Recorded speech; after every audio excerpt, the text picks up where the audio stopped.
Saya Fitria Ismiati dari Manajemen Pendidikan Islam semester 3 Sekolah Tinggi Agama Islam Kiai Haji Muhammad Ali Shotib. Di sini saya membuat video dengan maksud memenuhi tugas mata kuliah kepesantrenan dengan materi Manajemen SDM Yayasan Pondok Pesantren. Sumber daya manusia merupakan salah satu unsur penting dalam organisasi, termasuk di pondok pesantren.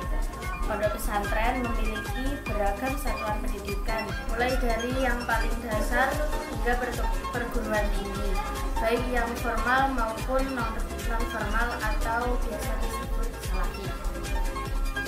Dalam rangka memenuhi kebutuhan SDM yang baik, masing-masing lembaga memiliki standar kualifikasi SDM sesuai dengan ketentuan dan peraturan pendidikan, baik ketentuan internal maupun eksternal. Beberapa pondok pesantren yang tidak mampu bersaing dan mengikuti perkembangan zaman akan berpengaruh pada lemahnya tata kelola kelembagaan, termasuk pengelolaan personalia. Bahkan seringkali ditemukan tumpukan nama-nama personalia yang hanya dijadikan pajangan, tetapi tidak memiliki peran dan kelembagaan dan tugas apapun dalam pengembangan pondok pesantren. Problem kelembagaan dan manajemen dapat berasal dari pengelolaan dan personalia,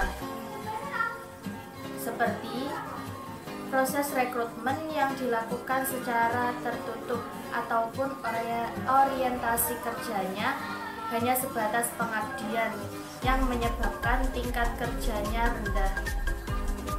Realitas tersebut sangat bertentangan dengan kebutuhan lembaga pendidikan yang memerlukan personalia yang memiliki kualifikasi, kompetensi, dan kinerja yang jelas untuk meningkatkan mutu pendidikan. Dalam melaksanakan tugasnya, pihak yayasan dapat berkolaborasi dengan pimpinan masing-masing lembaga untuk kepentingan sharing informasi dan konsolidasi.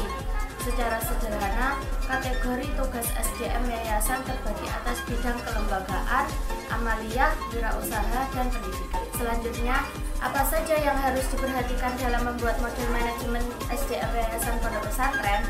Yang pertama yaitu sumber SDM yayasan pondok pesantren berasal dari dua sumber, yaitu sumber internal dan sumber eksternal. Sumber internal pondok pesantren yang memiliki sumber internal pondok pesantren meliputi keluarga besar pendiri dan pengasuh pondok pesantren yang memiliki kualifikasi dan kompetensi yang relevan dengan bidang terkait. Sementara sumber eksternal adalah alumni pondok pesantren yang bersangkutan atau alumni pondok pesantren lain yang memiliki basis ideologi, pemahaman, dan jiwa kepesantrenan. Yang kedua yaitu komponen fundamental. Komponen setiap pesantren tentu memiliki kebutuhan yang berbeda-beda. Pesantren dengan populasi santri tinggi pasti memiliki kebutuhan berbeda dengan pesantren dengan populasi santri yang rendah. Maka, gambaran kebutuhan atas komponen fundamental pesantren yang populasi santrinya tinggi yaitu 1. SDM yayasan bidang pendidikan yang bertanggung jawab membuat kebijakan strategis pada klaster pendidikan yang berada di bawahnya.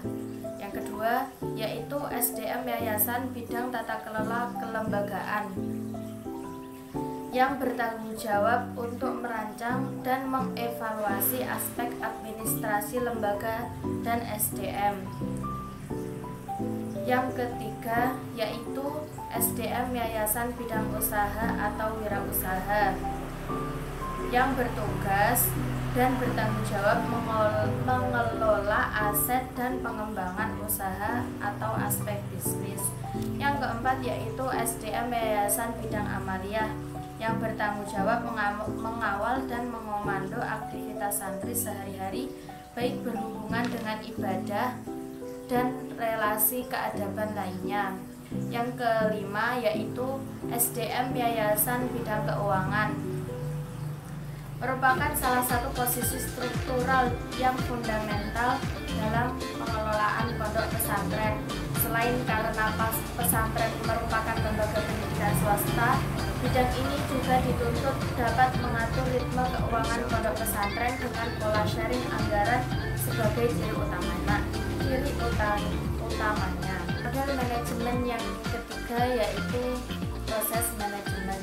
Dalam prosesnya, SDM yayasan di bidang pondok pesantren belum sepenuhnya menerapkan konsep manajemen SDM dengan baik.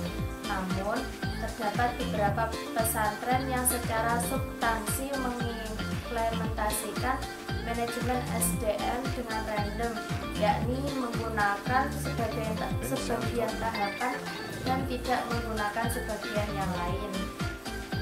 Demikian materi yang dapat saya sampaikan, kurang lebihnya mohon maaf. Assalamualaikum warahmatullahi wabarakatuh.